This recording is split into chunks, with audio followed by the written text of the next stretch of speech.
Heinz starts a petition for dog and bun common sense, and the ad industry gets a big wake-up call on its treatment of women. I'm Jeff Beer, and this is Fast Company's brand hit miss of the week.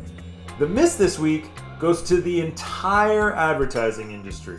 Now, generally speaking, those in advertising view the industry as a leader in creative, progressive, and innovative thinking. We've seen advertisers and marketers make big splashes in recent years, making work that focuses on issues like racial and gender equality and sustainability. But an essay posted earlier this week by UK-based brand strategist Zoe Scammon significantly takes the shine off that industry image. Mad Men, Furious Women chronicles multiple incidents of sexual harassment, bullying, and gaslighting she's experienced over her 18-year career, and also includes a number of anonymous accounts from others. Collectively, it paints a picture of an industry that still has a long way to go when it comes to the treatment of women in its ranks. We like to believe that misogyny and the mistreatment of women is a thing of the past. It is not, she writes. Instead, it's moved behind the curtain where it operates in the shadows, in private messages, in whispered comments, and in the deeply disturbing behavior many of us experience individually, quietly, and about which, due to fear of reproach or reprisal, we rarely share openly.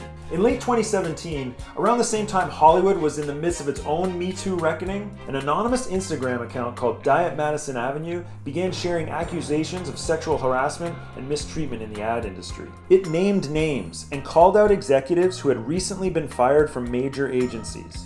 Amid a number of defamation suits, Diet Madison Avenue shut down its social accounts and website in May 2018. Scammon sees these incidents as merely the tip of the iceberg. The ad industry was long known as a fun-time boys club, one that closely reflected the grab-ass banter and darker undertones of AMC's hit TV show Mad Men. That sexism, disappointingly, still clearly holds a grip well into the 21st century. In recent days, Scammon has received hundreds of stories from women around the world, detailing their own traumatic experiences. Many others have taken to Twitter to retweet the newsletter and share their own stories. Check out my story on fastcompany.com for more information, but what's clear here is the industry has a lot of work to do. Just as brands need to better align their actions with the image they choose to portray, ad industry leaders need to take a good, long, hard look in the mirror and face some pretty harsh realities. Or else, they better brace for the reckoning.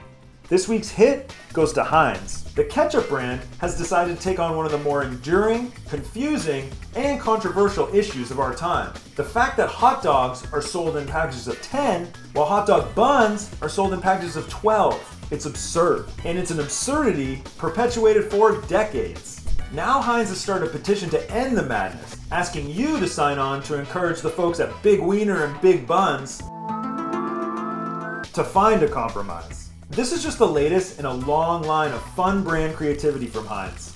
Last summer, during the pandemic-induced puzzle mania, the brand jumped in with what it called its ridiculously slow puzzle, comprised of 570 almost identical pieces, reflecting the patience required for its ketchup to leave the bottle. Earlier this year, the brand's agency Rethink Canada asked people to draw a bottle of ketchup. Any bottle of ketchup. And the look most ended up with was very familiar. These, and the new petition, recognize the brand and its product's place in culture and our lives, and uses real-life insights, like how long it takes to wait for ketchup to pour, or the disconnect between hot dog and bun packaging, to make us laugh. It's a simple approach, but incredibly tough for a lot of brands to pull off. Next, Heinz needs to take on another big hot dog taboo. Never ever put ketchup on a hot dog after the age of 18. We all have to grow up sometime. That's it for this week. Thanks for watching. To see more weekly videos about the best and worst in brands and marketing, hit the like and subscribe button.